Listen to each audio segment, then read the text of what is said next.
Welcome back, boys and girls. So it's been a minute. I want to apologize. Life's been lifing. I started my master's. I'm back in the classroom,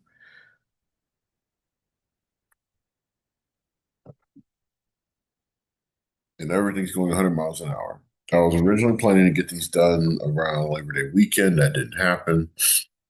So this is going to be a long video with both the first 2,000 point game and a second 2,000 point game discussion video put into one.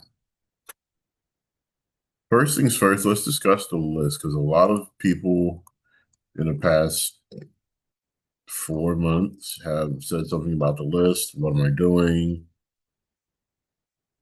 What was the direction? Pick something. It was everything. So we're going to go ahead and share off the bat. And I wanted to start off with the design philosophy difference. I am quietly notorious for a Sunder C, a Zeus 9S2, excuse me, core units that I try to put in every list, including demolishers. My new favorites of Tokugawa always have peregrines, but let's just break it down for what it is. The goal was to overwhelm my opponent while not giving up too much of an advantage. So I have 6 regular peregrines, 2 of the Kurita variants to do more damage, 8 Tokugawa MRMs at skill 4. I only need them for the fear factor, soaking up the damage, putting out 5 in a tag.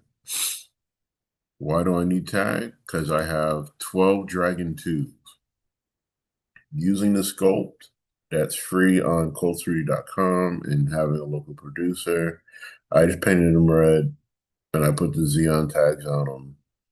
And these are the clan upgraded variant, the 11R. A lot of people question the mech choice. I'm like, it's a strike force. Also, my job is to direct a lot of fire away from my primary forces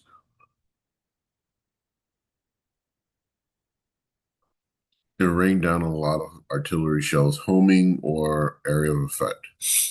Now, I did break out a C3 company, not my normal C3 company. Command Lance is the Naginata, Akuma, Nodachi, Strider. Strider's a skill 4, which is atypical of me. I have Crockett, 3 Thanatoses, and the first Jump Lance. And the reason why I took the 4S, it's a mercenary mech, and it has ECMs. So I can have my ECM lance and deny enemy forces. Next, I have a Skulker with 2 Crows and a Raptor. Heavy Beat Force, I have 4 Demolishers, 2 Shiltron Fs and another C3 company. With the Crow Dragonfly Thanatos, Shiltron, 2 JES3s, a Sprint. And then my last lance is 2 Peregrines with 2 Spotter Infantry. So with that, that's the list in a nutshell. It's over 16 different C3 units. I'm sorry, tag units, over 16 tag units, and it's a C3 company in a lance, but it balances out. But we'll get back into it. So picture time. With building the list, I had to visualize for myself what I was going to be capable of. And as you can see to your left, it was the majority of vehicles, one of the mech lances, and then everything else mixed in towards the back of the first picture. Again, firepower was not the focus. It was the law of averages across 56 models and trying to do 3 to 4 points of damage per model out of 56 versus what you see my opponent doing. Less models, more armor, higher damage output. And I think he had less than 30 models. My goal was to outrun, outmaneuver, outshoot, outdraw, and wear him out statistically with superior firepower. Going into the board setup, I was looking at where can I go run and hide. We had the highway section where we could have battles underneath. We had a couple of blind alleys and some deep corners. And my focus was to have a high position of shooting to where my indirect fire could either hide behind a building or in a tower and deny shots. He also had a tower, he had barriers, he had lines of sight, and fields of fire. I'd shoved as many of my units behind cover as I could, so that way I could launch my indirect Arrow 4 guided missiles. As we get into deployment, you're going to see that I set up split forces that could pop up, pop out, and do things. The majority of the mech forces were going down the central corridor, and their job was to swing left. His big mech forces literally were spread out, and not exactly what I was expecting. I was expecting one corridor of fire where I would have to readjust to him. In his deployment, he adjusted to me, and I think that was the beginning of his downfall statistically. Now, going into turn 1. My forces all naturally pushed forward and advanced. His forces pushed out where they could. The Naginata moved into position and tossed some indirect fire. And we just tossed a lot of shots. I lost a helicopter and a couple of tanks in my turn 1. Turn 2 is when I took out 2 of his super heavies going into the turn. Some of my dragons got shredded. I lost all my demolishers and some other stuff in the street. As you can see, he just focus fired and ripped my demolishers apart. They didn't even get a fair shake for 2 turns. So I adjusted back my indirect fire with the dragons, and tags were helping home in shots to blow out holes. Now, as we come across, his forces are still moving out, slow and adjusting. His heavy tanks on the highway on the right side were just making mincemeat of whatever they hit. Turn 3, by that objective, we tried to turn around and come harass him in the cut. Didn't effectively work the way I wanted it to. My indirect fire was great. In that little corridor behind the bridge and the wall highway, it was nasty because he ran a couple of recon mechs in there, and I did everything I could to make them go away. I was not about to sit there and absorb his hatred. I forgot to film a turn, but what you need to know is that on average, I lost about 26 models out of 56, so I still had a significant size advantage by the end of the game. And by this turn, we had tore apart the majority of the super heavies.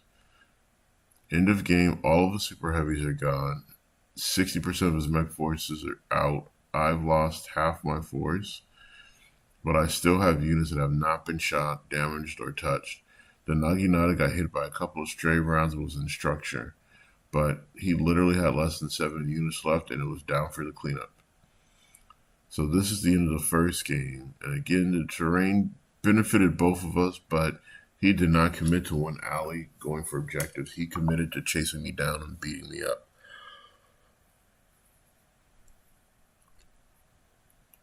When we look at it in retrospect, super heavies are not designed for urban combat. They're designed for open field combat with open lines of sight.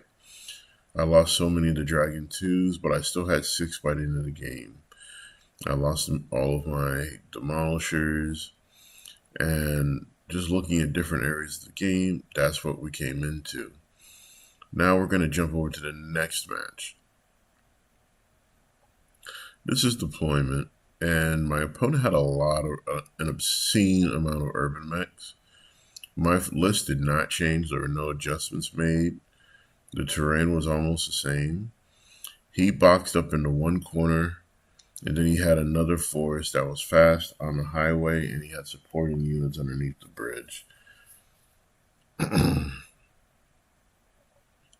My philosophy for this game was to dissect and destroy anything with a lot of firepower once I could get it tagged and the missiles rolling in. Open shots were designed to just pop into the urban mechs. Going into turn 2, My helicopter swung around our back and were putting out shots and doing damage. Tokugawa's are out there laying out hate. His forces were coming up the highway. My squads were doing what they could. I had a Lancer Dragon 2s hold back so we could counter push, but the Demolishers did their thing. Indirect fire did its thing, artillery did its thing, and we got in here into the trenches, just popping every mix as we could. It's a lot of Irvies, but not enough for the price point. Going into turn 3, we had a nasty kerfuffle right in front of my fire base. Most of my Tokugawas are now down in the street. I've lost several Dragon 2s while pounding out a lot of urban mechs. Sorry for the thing. We got about 5 urban mechs up there with indirect fire and other shots. His Diamond Sharks and the Turquoise were just harassing my units. He doubled down and focused fire into my tag infantry. Forgot to mention that in turn 1, tag infantry were dirt cheap, but they drew fire, saving some other more expensive units. I was fighting for real estate in both games, but as he kept coming around a corner, I kept giving him targets so he wouldn't be able to get away. At the end of the game, I lost half my defending forces. We punished all of his tank forces, cracked the corner, got rid of the majority of the urban mechs. My Nodachi got a sword kill, and he had less than 15 units on the table. I still had over 2730. So again, the list is solid, the concept is solid. I'm still looking for an opponent that is going to challenge my frame of thought and make it more difficult for me to play. So if you survive with me for a whole 15 minutes of video, thanks for watching. This is Mecha Madness signing off. And as always, I'm always up for a large game. It's been a pleasure. There's still more posts on Instagram. Follow me here on YouTube, and I'll check you guys out later.